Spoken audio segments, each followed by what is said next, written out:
Pozor, nastup! Prichádza veličenstvo Gavrón 22. Fakt super. Ešte som si neprečítala ľavú stranu glasom 586 krát. Teraz akože čo? A tak tvoje problémy. Keby si toľko nepoznala za toho srkava a radšej sa učila. Vieš, aké vedomosti sú uvidentné? Vieš, koľko sa toho môžeš naučiť? Lebo ty nie. Ty si len češeš vlasy. Myšlienku na budúceho manžela. Všetky peniaze nie tvoje hrebenie. Zavidíš. Lebo moje vlasy sú dlhšie. To som si mohol myslieť.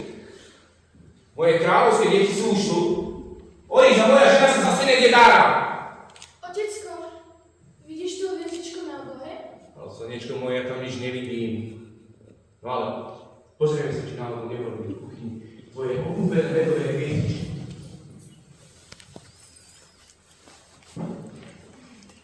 Vaše veličenstvo, kráľ Erlon 22. Ospravedlňte môj neskorý príchod, ale zdržali ma problémy v našej kuchyni. Tak som pomáhala kuchárka s prípravou večere.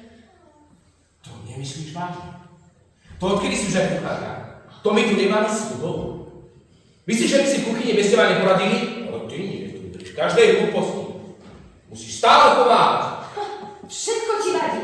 A čo sa tu mám? Celé dny len tak premávať po hrade? A na každého nakričať ako ty? Čo si to povedala?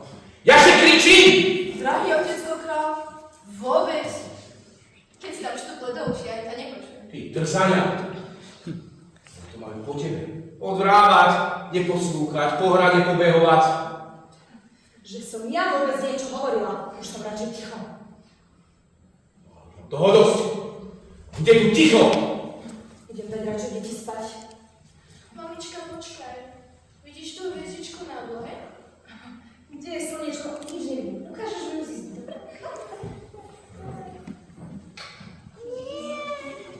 Olix, počúvaj. Je to pravda? Naozaj tak kričí? Vaše veličenstvo Gavrón 22. Nic si myslím, že ticho lieči dušu. Čo si tým chcel povedať? Chceš byť o hlavu kratší? Nie, pán kráľ. Ako sa to má človek tejto spoločnosti nájsť? Čo človek? Král! Čiže zajtra príde susedný král. Lebo evidentne som tu v divnej spoločnosti. No, takto by sme mali. Naozaj lezú na nervy. Obidvaja stále sa hádajú. Kto to tu má počúvať? Takže toto má harmonický vývoj detí v tejto rodine? Super. Asi by som ich mala naučiť nejaké pravidlá komunikácie. Od Sokratiza. Od koho? Ty naozaj nič nevieš?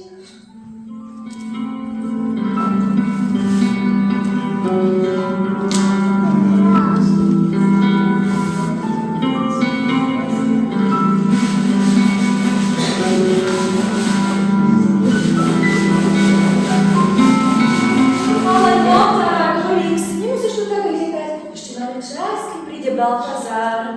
Pani, bojím sa reakcie vášho manžela. Olix, tvoja úprimnosť je očarujúca.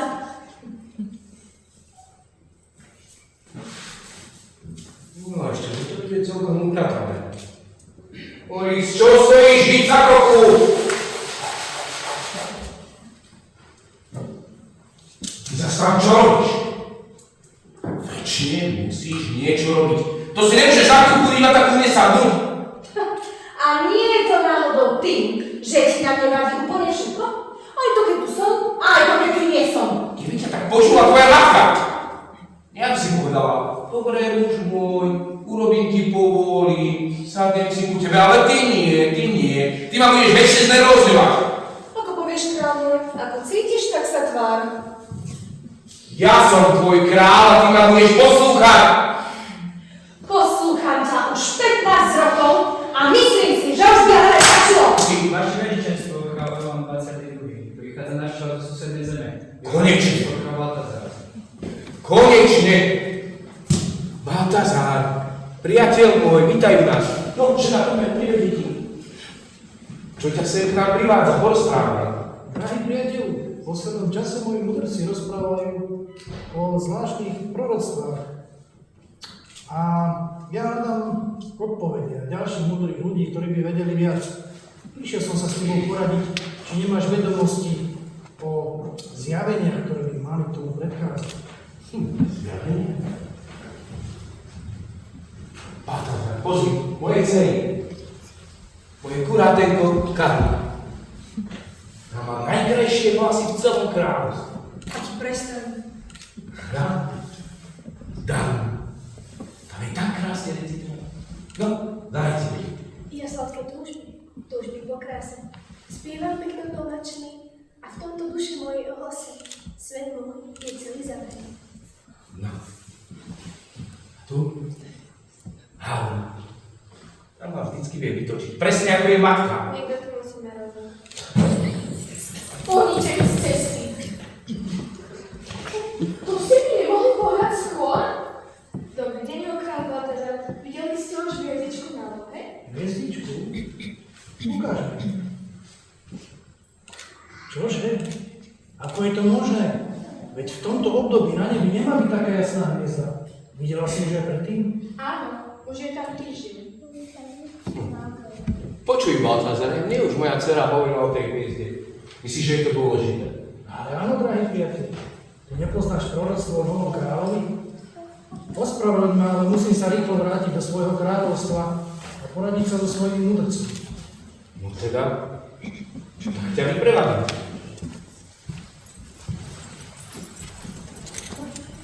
Nový kráľ?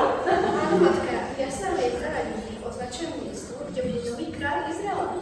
V proroctve ho označujú Mesiášom. Ja neviem, čo povedať. Neviem, čo sa to so mnou robí. Dievčatá, ja musím toho nového kráľa vidieť. Matka, ale to je ďaleko.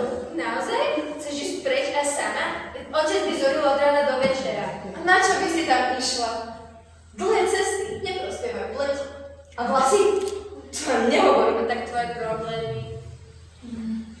Dievčatá.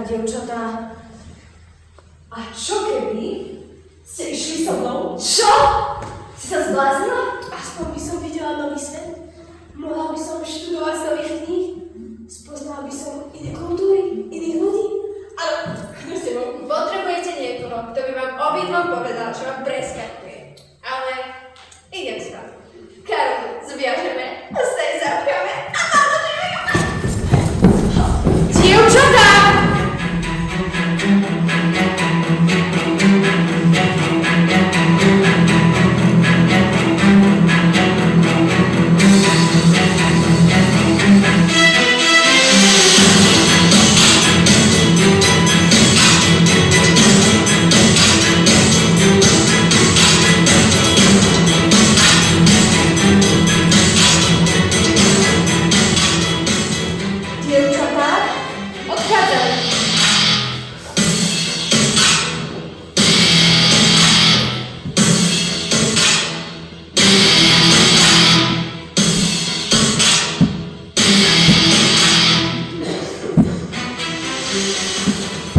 Nový kráľ.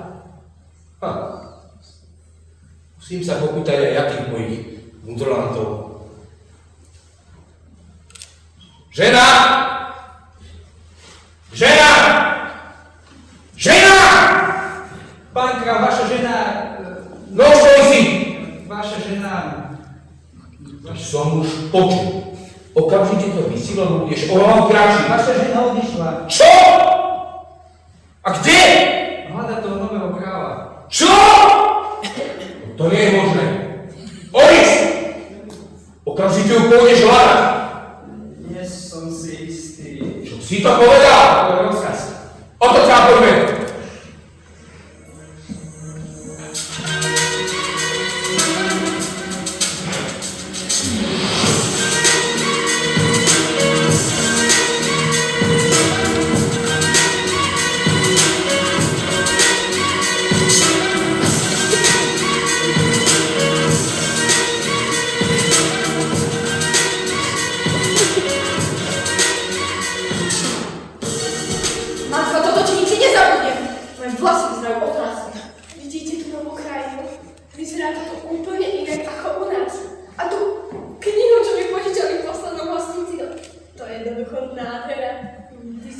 počula o kráľovi Dávidovi. A ja som zase hlavná.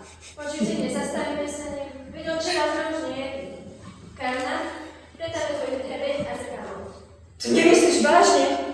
Radšej umrem od hladu, ako by som sa mal vzdať týchto dvoch vecí. Ak sa ich nevzdáš, umrieme my všetci. A potom neviem, ako pôjdeš sama a poďme domov. No, možno to prepohodím. Ale vlastne, prečo sme si nezobrali žiadne peniaze? Žiadne drahé veci, ktoré by sme mohli predať. Zabudla si? Ponávali sme sa, aby sme boli nenápadné, aby nás nikto nenašiel. Oni sú určite pod nás poslal celú armádu. Omyl, sestrička. Náš otec má v pokladnici veľmi málo zlata a armádu rozpustil už dávno. A po nás by mohol maximálne poslať Orixa. No ale, čo budeme teraz robiť? A ja som už hladná. Navyše, matka neprepovedala už 2 dní. To môže byť zo šoku. Prvýkrát posiela domov a vlastne sa bojí, že nikoho nenájdeme. Aj keď moje výpočty sú určite správne, podľa postavenia hviezd smerujeme na západ, za vietrou. Typujem, že to je niekde pri Betleheme. Ako vieš? Moja zlatá, kým si ty každé ráno, na obed a večer česala každú stranu vlasov 586 krát, ja som sa učila. Pri tebe by sa každý stal múdrcom. Dobre, je to jasné. Predáme tvoj hrebeň a zrkadlo a máme ku vymene. Nemáme možnosti. Ja sa ale trošku bojím. Čo keď sa to nepodarí? Nikoho nenájdeme a nebudeme sa vedieť vrátiť naspäť. Budeme už navždy chudobné. Ja neviem okrem česania vlasov robiť nič iné. No, tak to je problém. Ale možno by si mohla česať nejaké bohaté ženy a robiť im účesy. No vidíš, každý má na niečo talent. Ja by som mohla robiť nejaké nech sa nemám. Ja by som mohla prepisovať knihy. Sestričky, ja som taká rada, že vás mám.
No predsa za hviezdou!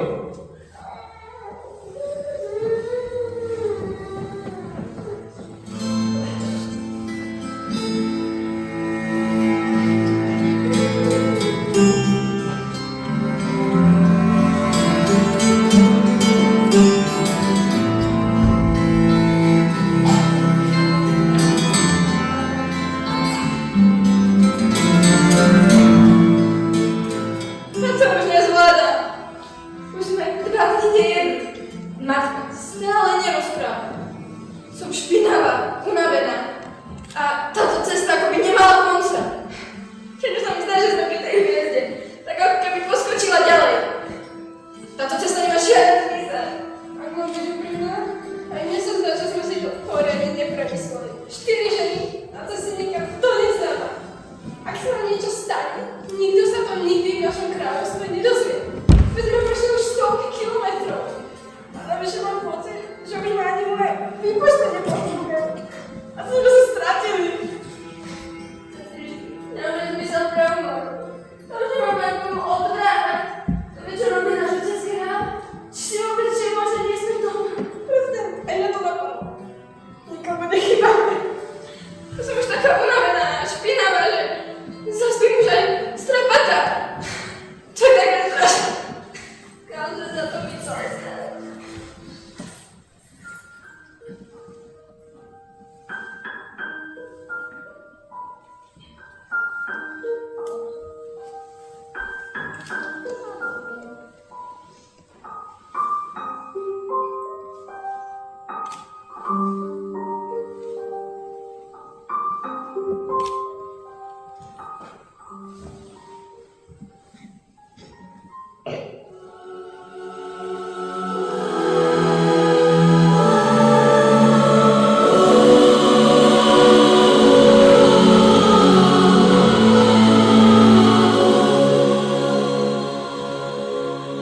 Neboj sa, že je to len kúsok. Vybrala sa správnou cestou. Na jej konci teba požehnať a vniesť do života to, čo potrebuješ. Len ver.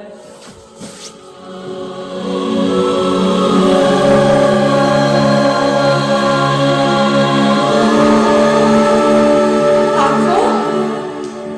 Čo to bolo? Ja som práve videla aniela. Čo to povedal?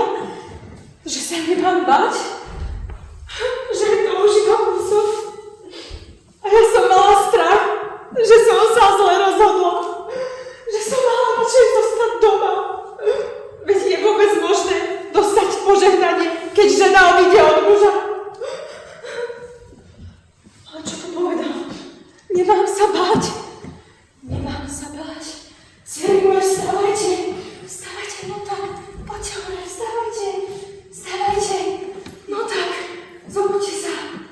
Ty rozprávaš? Áno, videla som aniela. Prišiel ku mňa a povedal, že sa nemám báť. To je veľmi nepravdepodobné. Ja viem, je to veľmi nepravdepodobné, ale stalo sa. Videla som ho. Povedal, že to už iba kúsok.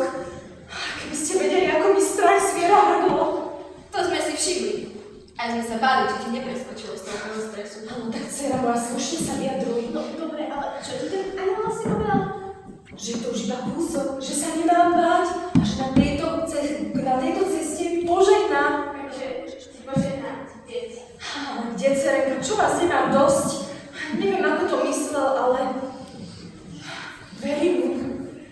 Tak poďte, vstávajte, ideme.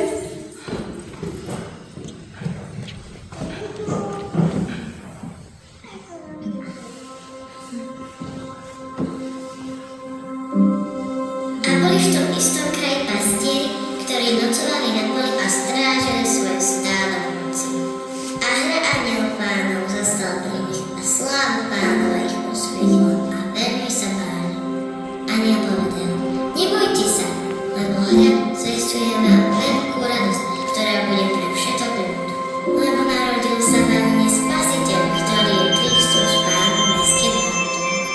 A toto vám bude znamená. Nájdete dieťatko zavinuté v plienkach a uložené v jesliach. A zrazu bolo s anielom množstvo nebeského bleska, ktoré chválilo Boha a hovorilo. Sláva Bohu na výsostiach a na zemi pokoj ľuďom dobrej vôle. Tam